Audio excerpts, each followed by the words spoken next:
My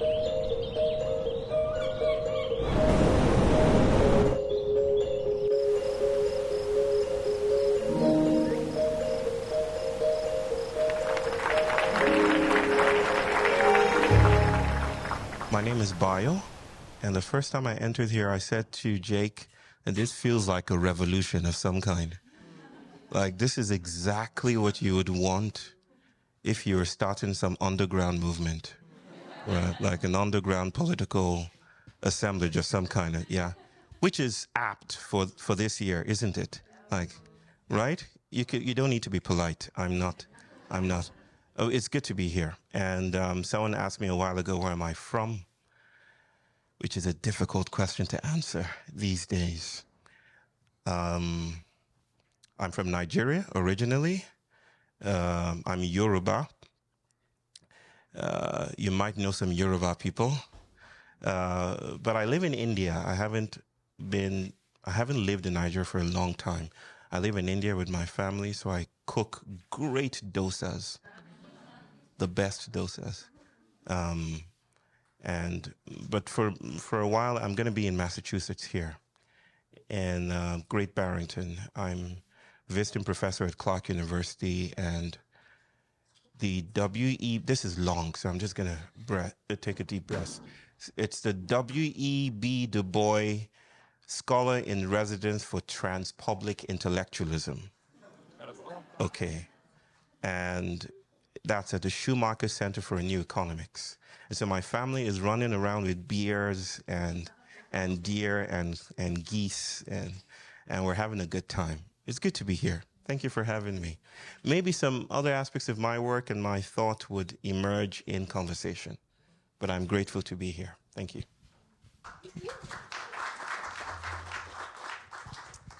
So, binary or attention that we often talk about and explore at Atmos is the duality between science and spirituality that has really been authored in the Western world, and it has taught us to understand science really through the lens entirely of objectivity. And objectivity is a practice of making something impersonal, right? Of removing the self from it in a certain way. And so I'm always interested in this question of how can we look at or how can we understand science and spirituality as not opposites, but two sides of the same coin, right? Science is the study of life.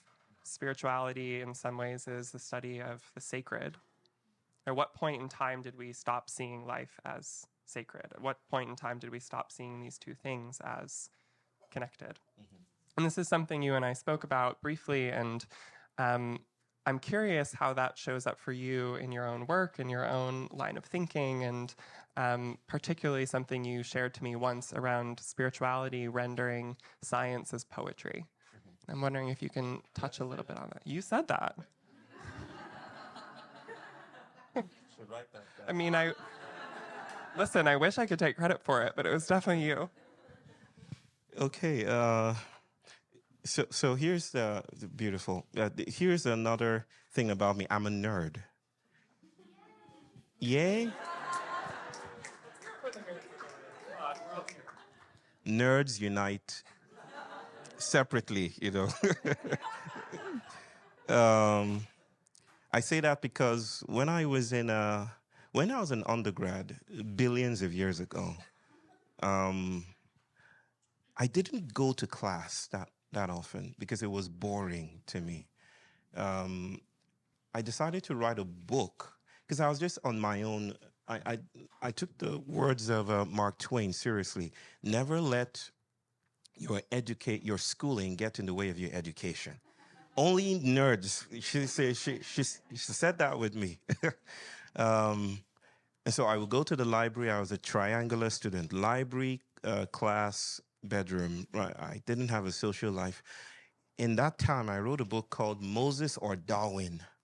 Moses or Darwin. And no one asked me to do this, but I just wrote a 200-page book as a sophomore, exploring reason and faith. And so it's been very dear to me, this conversation.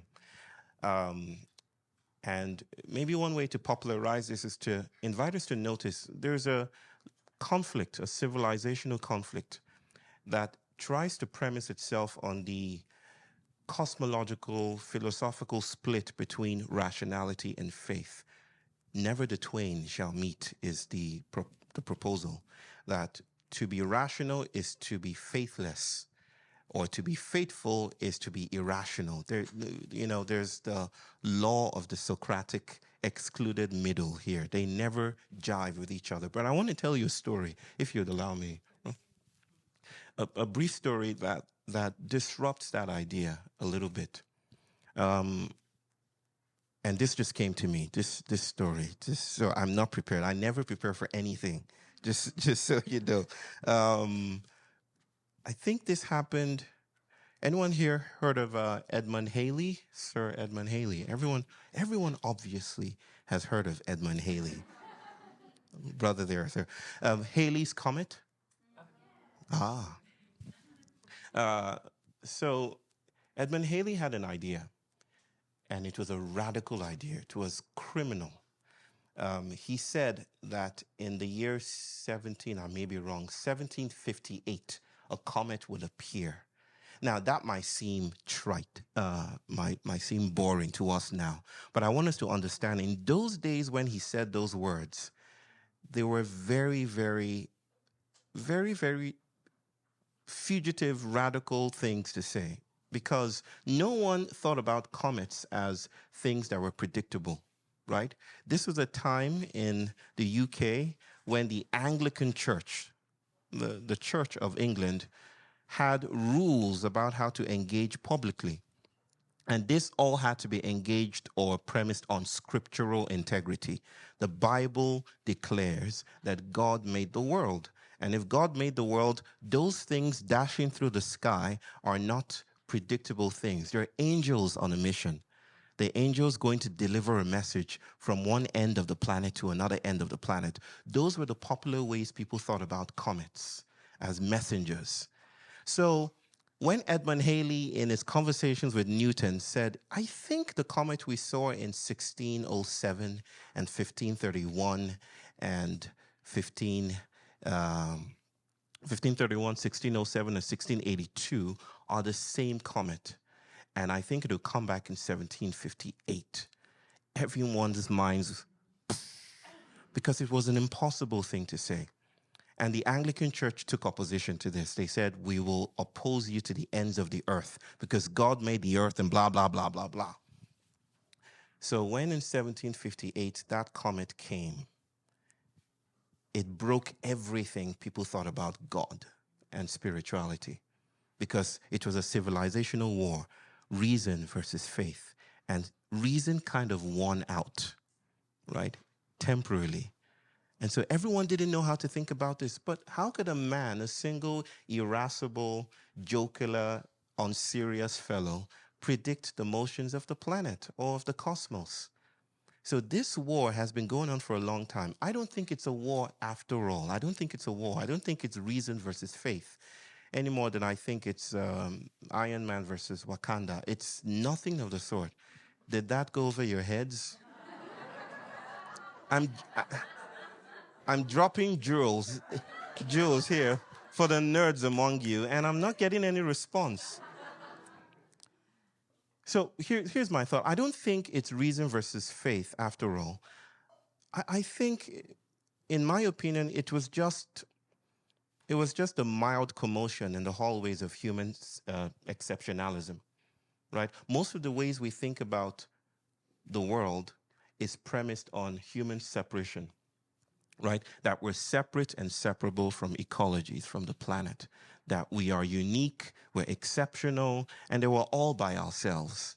So when we think about reason, we think about it starting here. And I'm a psychologist, a recovering psychologist. So most of the time we think it starts here. The rationality begins here. The cognition begins here. So whether it's reason or faith, we're dealing with the same problem of human separability, right? I'm here to suggest, along with my sister here, that I don't think reason has ever been at odds with faith. In fact, I think science is a kind of faith. Science has its own priesthood, right? It has its own rituals. It has its own ways of predicting and managing and controlling the world. Science is incredibly tethered to colonial projects. I don't need to speak about Tuskegee, the experiments in Alabama, or the ways that we conduct science around the world, which is already political. It's a political project. It's never neutral. Science has never been neutral or acultural, apolitical, or ahistorical. It has always been territorial. And it has always managed itself by excluding other ways of being in the world. It is not a superior epistemology, is what I'm trying to say, okay? Maybe I'll just end this response by saying that I often think that a more generative way of thinking about this diversity of thought is to think about representationalism versus performativism. I'll explain what that means.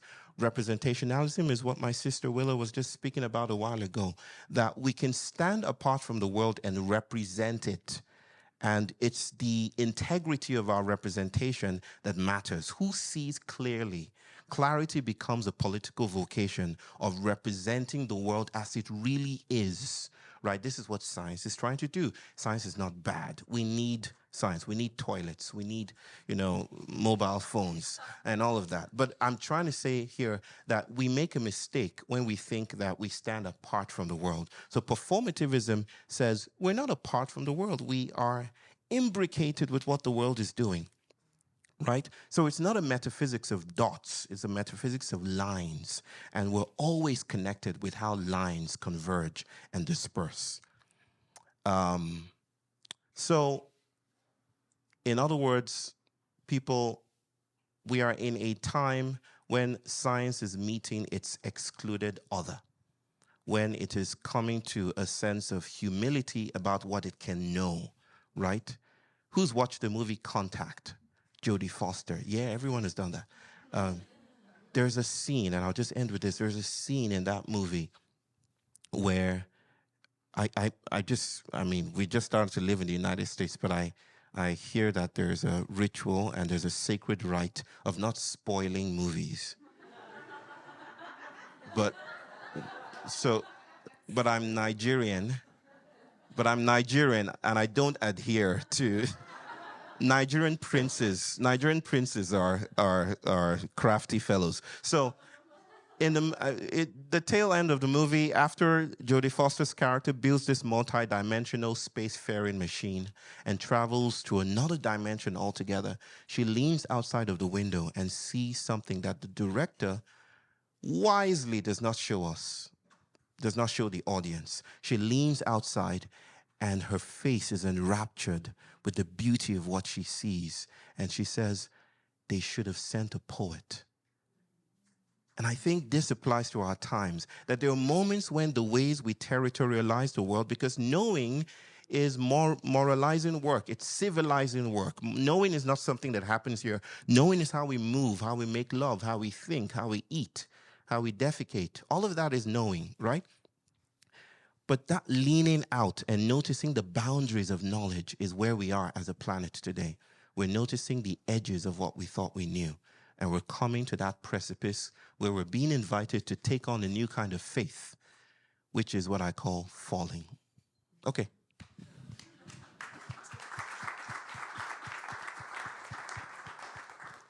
First of all, I just want to say, did not have that story or answer prepared, but offhand knew all of the dates of Halley's Comet coming to Earth, passing by Earth. So, round of applause for that, I think. Great.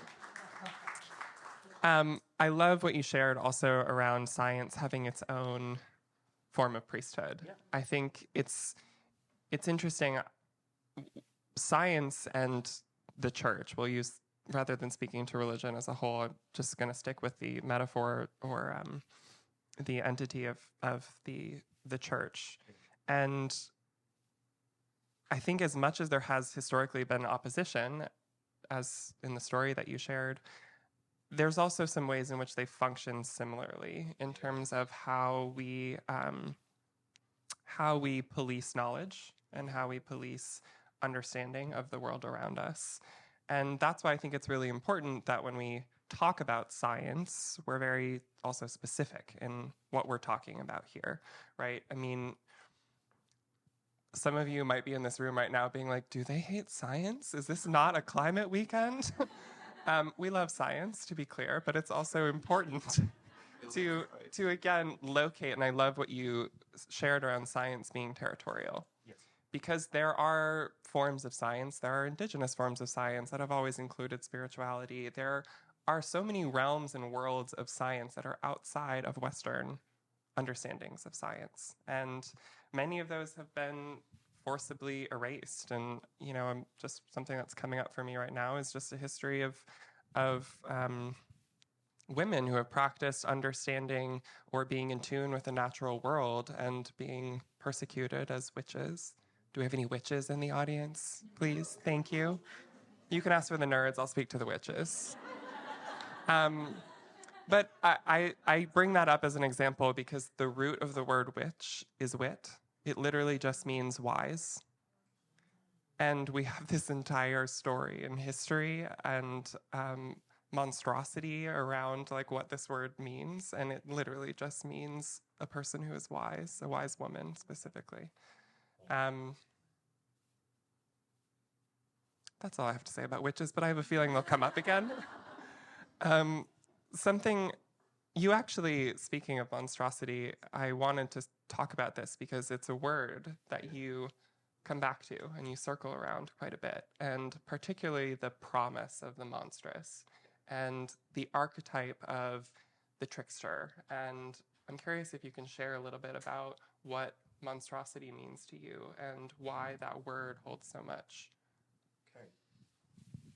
Okay.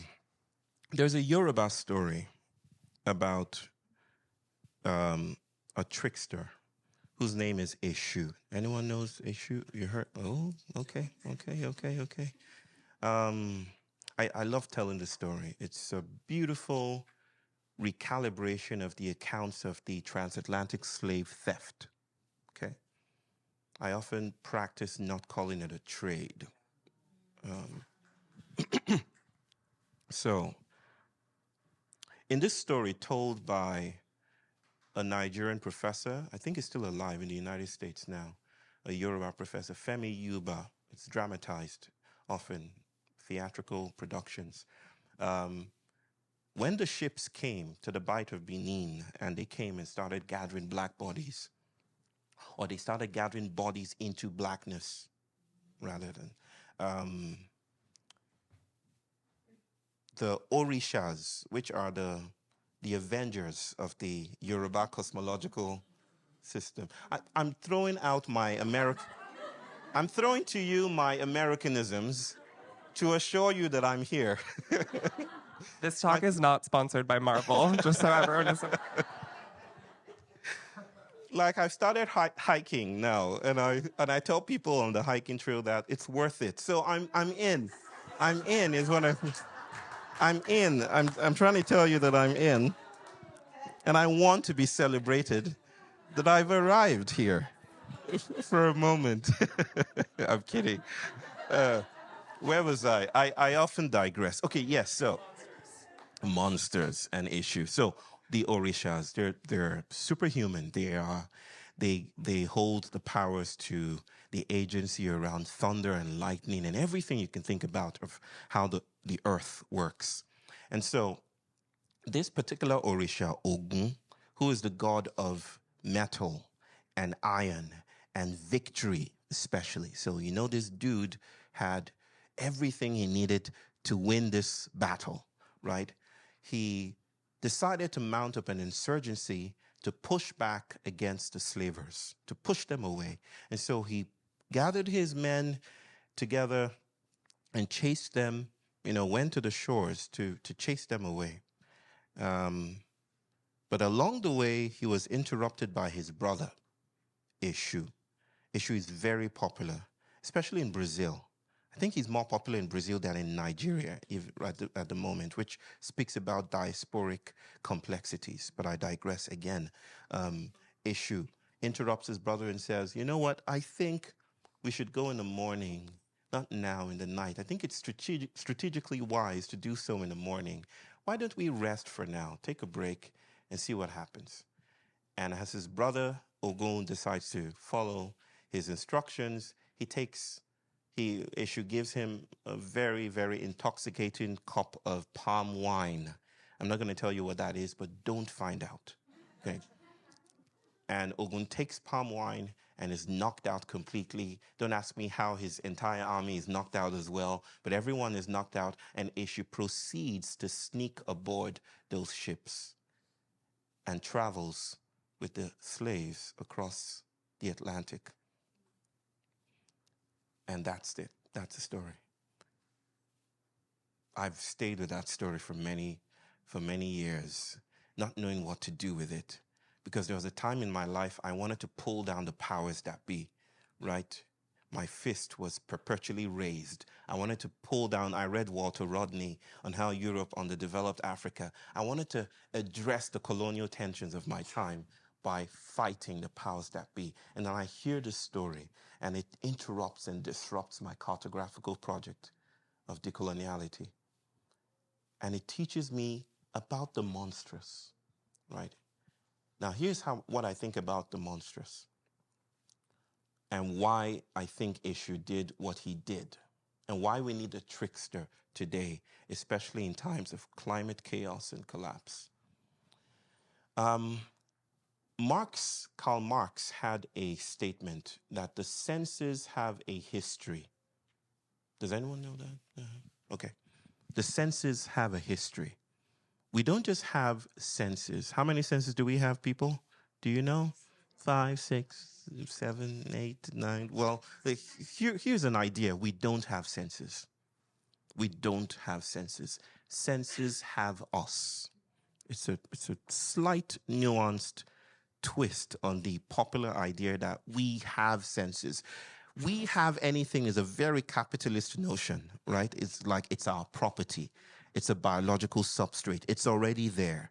But that is inadequate to speak about the ways that our senses are political projects. For instance, in the 1800s, what was considered flagrant, is not what is considered flagrant now, right? Senses are attached to politics and economics and movements. So we don't have senses. Sensation enlists bodies in how it comes to matter. Right? So I believe that we live in a sensorium. This is a communal project of kinship and belonging. We live in a sensorium that teaches and entrains our bodies how to think, how to smell, how to see, how to notice the world. It also excludes other possibilities. Let me give a very, very activated, grounded example of how this works that might come across as ungentlemanly, but I don't care about those polite ethics because I'm not a gentleman. So everyone here farts. I think we do that. It's philosophical work, it's spiritual work, it's economic work, it's rest. We fart. Farting is good, farting is life. I was so not prepared for this turn, and sorry. Have you, I was going to say, have you ever farted? Have you ever entered a room and maybe someone farts and then it stinks up the place? Maybe you're in a plane or something, but better, the metaphor works when you're in a room because someone enters. But over some time, you don't smell it anymore, right? You're in the stink of it, but you don't smell it anymore. And then someone enters the room and immediately, what's this, right? It's a process that psychologists rudely call desensitization, right? You've become desensitized to the smell. You've become part of the odorous furniture of the space. You're now the space. You're not in the space. You're now just like we're not in traffic, we are traffic, right? So in a sense, we become part of sensorial fields. And desensitization is a way that the sensorium breaks out of its own self, right? This is how the monster comes in. Most of the time, we think about monsters as violent entities. I think monsters introduce us to the violence of the normative, They don't come with violence. They say violence is already here, right? They are desensitizing forces, right? Does that make sense, right? The monstrous is the interruption of the normal, right? We've always, in folklore, used the monster as an edge kind of entity. You know, in Yoruba stories, in African folklore, the place where you're not supposed to go is to the edge of the city or the edge of the village. All parents say, don't go there, right? But there are times when we need to go to the edge because we're stuck in the middle, you see. Does anyone know about a death spiral? Jake knows I speak about this all the time. You know, Willow knows. You don't know? A death spiral is when ants are in a pheromonic accident of some kind. They secrete these chemicals that guide themselves to their home. And they go around in circles because this accident happens and they cannot find their way home. So they just keep on going round and round. Sometimes ant death spirals have been observed to last for days. They just walk in circles for days. There are motivational speakers among them saying, keep going, you can do it.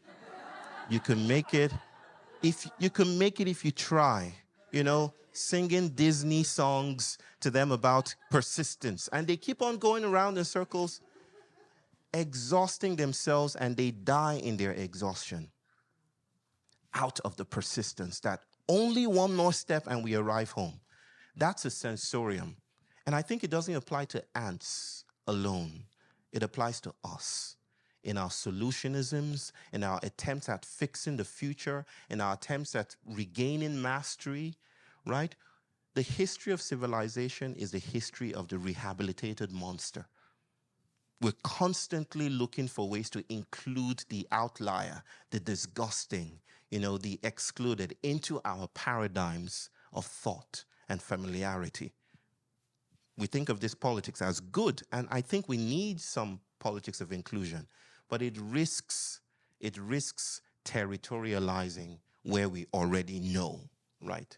So I think about the monster as the crack that appears in the sensorium. You could think about it this way. Every time we gain a handle on the world's problems, I think that handle behaves like a door. You know, I don't like doors. Doors and doorways are terrifying to me. Why? Because doors are anticipated structures within the logic of an architectural space. They're already built in. The architect makes space for the doors. And our work is about finding doors as solutions. Doors grant access and exits. They're already anticipated, and that's what's worrisome. But you know what an architect cannot anticipate? A crack. No architect says, I'm going to build a crack in here, you know? Cracks are the excessiveness of a structure, the excessiveness of design. It's how design spills away from itself orgasmically, if you will. And I think that's what the monster is. The monster, since we're doing etymology here, the etymological root of monster is monstrum, to work something, right? So we're living in a neurotypical systemic space that has coached our bodies into going around in circles. We tell ourselves we're doing something fabulous if we're being activists. And me, from the global south, I'm here to tell you, no. All the beautiful taking your trash and putting it in those carefully delineated boxes and sending it away to a green emerald city where it comes back to you as a tote bag and you can tell yourself, I'm saving the planet. I'm saying to you, my people, that it comes, most of it, as your data would suggest to you, most of it comes to my people. It comes to our lands. It goes to Nigeria. It goes to the Gambia. It goes to Indonesia, right? We are subsidizing the righteousness of a solidarity project that doesn't work. And so we're saying that right now we need the trickster because the hero archetype isn't working. The hero archetype slaying the monster, the monster has its own story. Okay, I think I'll stop there.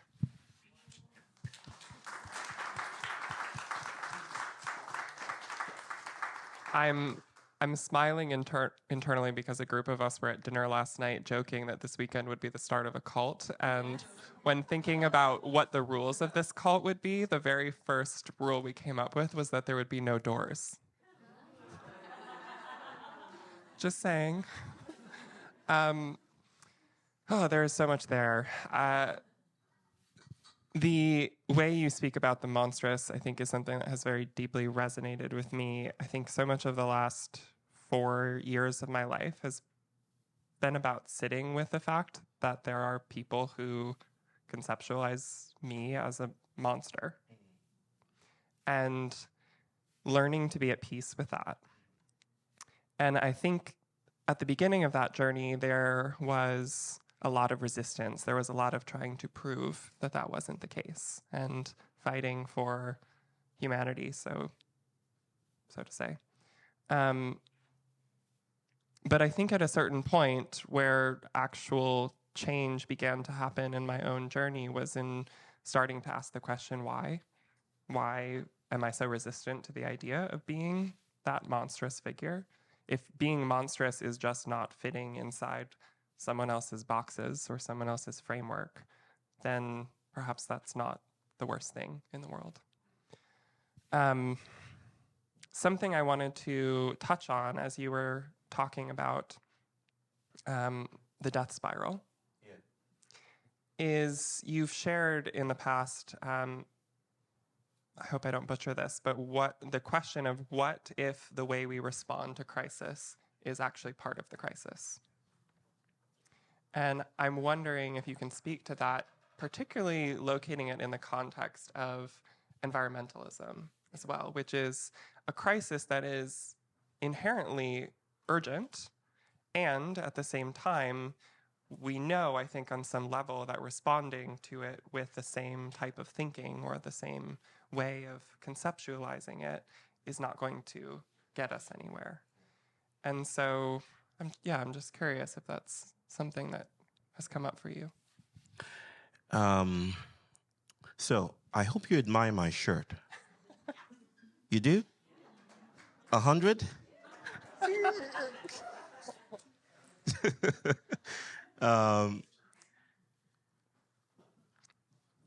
Well, I didn't wear it to impress you. This is quite ordinary where I come from.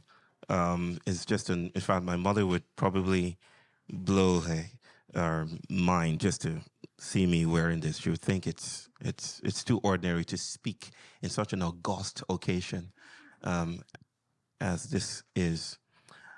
Recently, I spoke at a fashion congress, which was strange to me because I'm a nerd, and they invited me to speak about being fashionable. The archetypes did not meet each other, but I had a conversation with them about something that Jake and I have been speaking about, Ghana and sustainability in fashion, right? About the fact that about 15 million pieces of discarded clothes from the global north, is a small cottage industry. I don't want to say it's small. It's an industry of waste colonialism on the continent of Africa, right? These are well-intentioned people here in the West, wanting to practice sustainability. The undershadow, the underbelly of that is that it goes to places like Ghana, and I think the data is 15 million pieces to Ghana alone every week. They call this the dead white man's clothing, something like that. The dead white man's clothing. It's not pejorative. It's actually very magnetizing. It's a selling point. It's a way of saying, this is secondhand, yes, but the white man who wore it is dead. So have a go, right? That's the idea. That's the story. I think about 30% is picked up by people. 70% is illegally discarded, I think, right? And that's troubling because it it feeds into this thing I'm exploring in a book I'm writing called An Ocean of Milk. In the ways, I'm talking about the ways that solidarity can be an extension of biopolitical control. I'll say that again. That the ways that we've been taught to be good citizens feeds a web of suffering. Right? So that in a sense, being good isn't quite adequate to the dynamics of this time. What we need is to be sensuous. Because good and bad and the morality that makes that intelligible to our bodies seems to be misbehaving right now. Right? There's this Japanese manga comic book that I bought recently. It's by Junji Ito, and it's called Uzumaki. Has anyone seen it? Nerd stuff. You probably haven't. You're the cool kids in school. You know, you have? Wow. Uzumaki. Uzumaki in Japanese means spiral. And it's a Lovecraftian thing. It's a horror genre here. Uzumaki, this spiral invades a city and it disrupts everything and destroys everything. Bodies start to contort and become spirals. The city becomes a spiral itself. What's interesting to me is that when people come together and say we have to leave this town is haunted by ghostly spirals, they leave on equal ends, on separate ends of the city. Some groups go to the left and some groups go to the right. But somehow they come back and meet each other in the middle because the spiral is at work.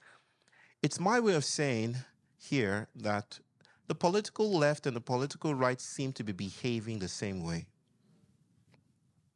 That the same kinds of realities and tensions and offerings and generativities and creative imaginations are being sustained by what should come across to us popularly as different ends, separate ends of the political spectrum. Something is wrong with morality. This is what inspires my formulation of the term post-activism, which is, I think, an unfortunate term.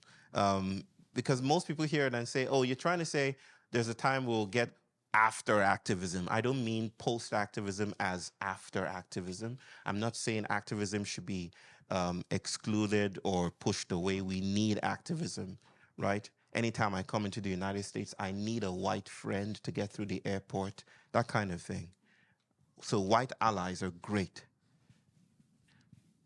However, even though we need that, we need activism. Activism seems to be a kind of territory of acting and solutionism that sustains colonial projects of noticing the world in particular ways. It's still a form of mastery. I often wonder what is sustained when we talk about sustainability, right? Like, is that code for we want to sustain our mastery, our sense of control? Because that's how it comes across, especially to members of the Global South. And I think increasingly to members of the Global North, that it isn't working. So I think, sister, that we're in a time of the hollowing out of white stability. And by whiteness, as everyone knows that I often take pains to say, I don't mean white people. Whiteness is not white people. Whiteness captured white people as well, right? Whiteness is a racial, socio-economic, theological, spiritual, socio-material, economic, gastronomic paradigm that sustains itself in terms of a neurotypicality of being in the world. By neurotypicality, I'm not talking about brain types either. I'm talking about a systemic tendency to produce good bodies. Like in the plantation, a good body was the one that could pick the cotton. That's a good body, right? You were diseased or there was something wrong with you if you thought or had feelings about fleeing the plantation. And so we have we had psychiatric diagnostic criteria like drapetomania. Anyone heard of drapetomania? Drapetomania is when you have a feeling that you want to escape the plantation, right? There was a disease for the longing for freedom, right? So neurotypicality is how bodies are organized within the city, within modern civilization. It is the ethics of white stability. I'm saying right now that something is invading that stability, a syncopating force. I call it an autistic politics because I'm the father to an autistic boy, right? My son doesn't have a capitalist notion of agency. Sometimes he goes around in circles. One day he just went around in circles just repeatedly, just going around in circles. And I said, Kea, he's 6 years old, why are you going around in a circle? Why don't you just rest? And he looked at me with this smile on his face, as if, nah, you don't know what's happening here. I'm listening to some black hole music that you have no idea about. That's the sense he conveyed to me. And I leaned in closer and I said, do you want to tell me why you're going around in a circle? And he said, because I have to. Because I have to. And most of us are trained to think about ourselves as having agency. That's neurotypicality. I have agency. Nope. Indigenous scholarship, black feminist thought would teach us that we don't have agency. Agency has us. Like, we are caught up in fields that are agentic. But that also reminds us to be humble about what we claim we can fix, right? When we practice activism as this solutionistic drive for certainty and fixity and permanence and confidence, then we perpetuate a colonial morality. So we're being invited to fall on our knees now. And I know you hear it all the time, surrender. But I want to lean into that and say that surrender is decoloniality, is noticing that the world has an agency of its own, in a sense, has an intelligence of its own, and we need to do something about meeting it halfway instead of trying to rein it in and commandeer it to fixed ideas of what the future might look like. So that's what I mean by post-activism. Post-activism is the eruption of ethics in a moral space. Maybe it might help to say a little bit about what I mean by morality and ethics. Morality is not ethics. Ethics is not morality. Ethics is how the world in its erotic, desirous flow becomes itself. Morality is how we organize ethics, right? Morality is the organizing of ethics. Ethics is a river flowing. Morality is an ice cube in that river, right? It's a certain arrangement of ethics. But most times, that arrangement becomes very stultifying and murderous, and we don't know what to do. So the thing to do then is to look for the breaks in the ice cube, is to look for the spaces that are opening up. That's what an autistic politics is. That is what autistic perception is. That is what post-activism is. That is what black feminism is. That is what fugitivity is. That we are so found that we've lost the ability to be lost. And the Yoruba people say, in order to find your way, you must get lost. And that is the vocation, the electrifying vocation of this time. Yeah.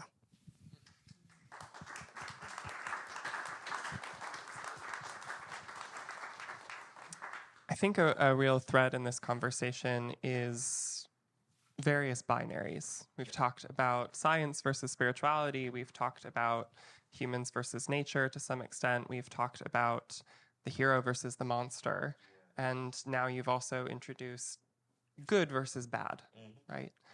And, you know, for me in my life, I'm thinking of one particular teacher I had who shared with me once that the teaching that changed her life more than anything else was what she called the third option, which was whenever a binary arises for yourself, wherever you find yourself caught in a situation where you are trying to decide between two options. And you'll really notice, like, hopefully after this conversation, you really notice that we do it to ourselves constantly. There is something about that duality. There is something about the number two that haunts us. we are constantly trying to trap ourselves between two options that we perceive to be at opposite ends of some scale. And so she shared with me a practice around always asking yourself, well, what is the third option? And it is something that has truly transformed my life in so many different arenas. I hope it's something that perhaps you'll take with you and try. It's also a wonderful thing when people come to you in your own life and ask for advice, asking them what the third option might be. I swear every time it is always the thing. And I'm curious because I know you also write about the third way and the politics of the third way. If you can speak to this, and we'll see, this might be our last questions so that we can then shift to some audience questions, but it's felt like a good place to land. The number of the trickster in Yoruba culture is 3. Why 3? 3 is not the... I've been using the idea of the third way to exemplify this other choreography of the trickster. When people hear it, many people come to me and say, third way is like the independents, right? I'm saying, no, it's not. It's not like the Democrats. It's not. I'm not speaking about some kind of milk toast centrism, some centrism that, syncretizes Democrats and Republicans and then comes to the middle. This is not RFK. This is not some centrist idea, right? With due respect to RFK, this is not some centrist idea. It is not a coagulation of the left and the right. The third way is a queering of the binary, right? So when we think about hesitantly representing this third way, we would probably put 2 lines and a transversal line that cuts the two, right?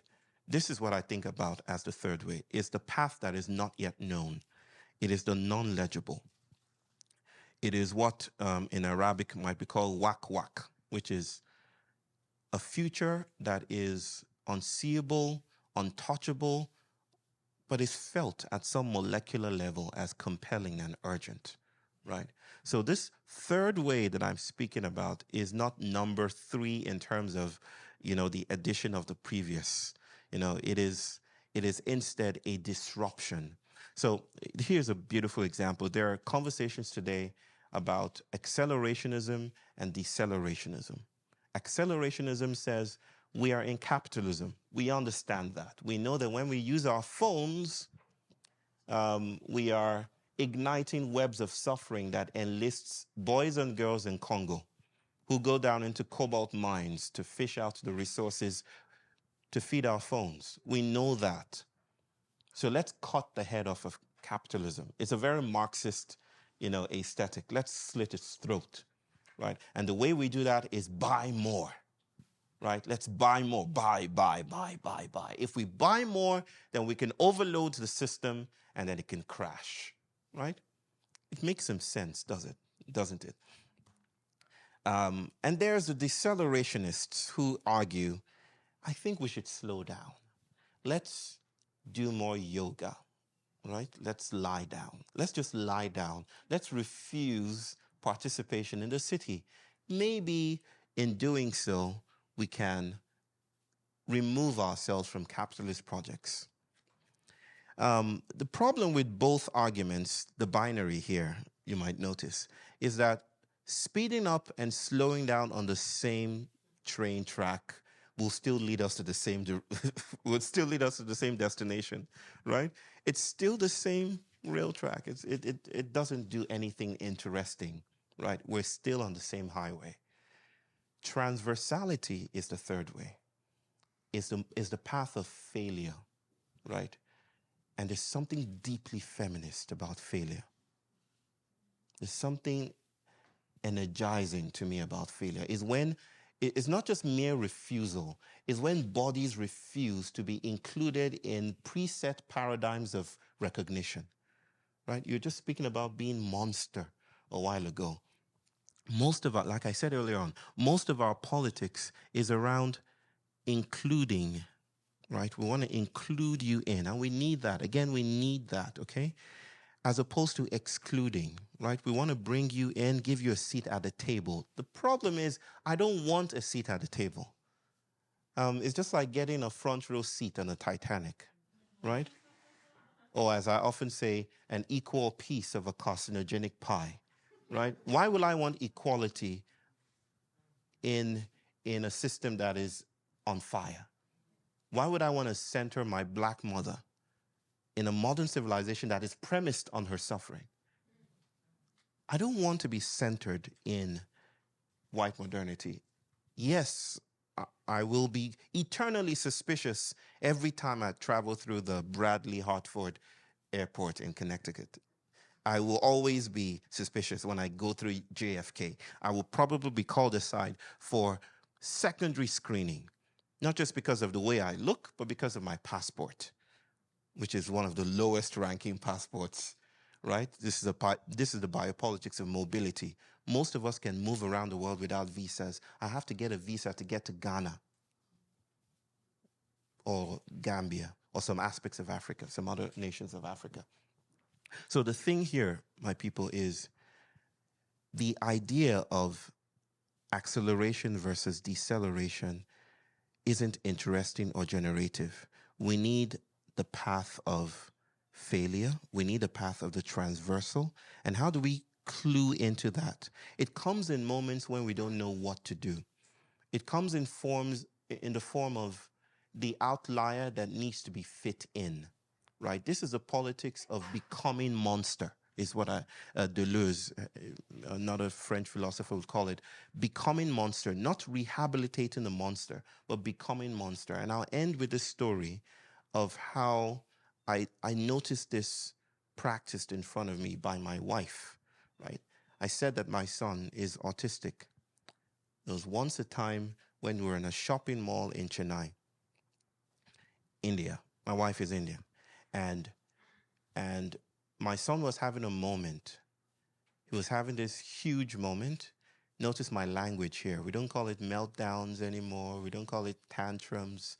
Like I said, I'm a recovering psychologist. My wife has slapped that language out of my head. So she says, don't call it a meltdown or a tantrum in this house. And I've obeyed, right? She's the boss. And so we had this moment. My son, I don't know, something about that moment was overwhelming for him, as you can expect. And he fell down to the ground, and I was feeling embarrassed. I'm a black man in India. It's not easy, right? That's another conversation.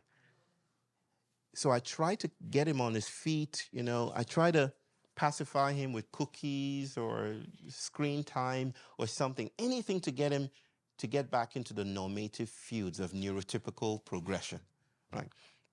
He wasn't budging. He was on the ground. And my wife noticed this was happening.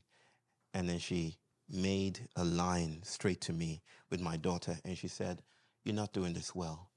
Could you just excuse yourself? Just walk away for a moment. And she proceeded to lie down with him on the floor in the middle of a giant shopping mall that had 1 billion people shopping and doing their capitalist work, right? In this foyer, she just spread herself next to him. She didn't say a word. She didn't say it'll be fine. She didn't give him hope. She just accompanied him. She just stayed next to him and just held him in his fury, right? And I just watched them. And something about that spoke to the politics I've been trying to articulate in my Black studies and my scholarship for years. Just that simple act of radical accompaniment. In the same way that a certain trickster stole into a ship and accompanied the slaves across the Atlantic, didn't try to fix the crack, didn't try to give them hope, but creolized the future in the mere act of radical hospitality for the monster, for the thing that doesn't fit. Maybe if our politics resembled that act of accompaniment, of staying side by side, the same way Fernand Deligny, French visionary, did not heal the autistic children in 1967, stayed with them in camps, forbade the use of language or speech in the camps and said, we're not going to fix these kids. We're going to accompany them in their non-speechifying ways of being in the world. and they noticed radical things that neurotypicality excludes from mind. That is the gift of the monster. That is the promise of the monstrous. And that is the third way.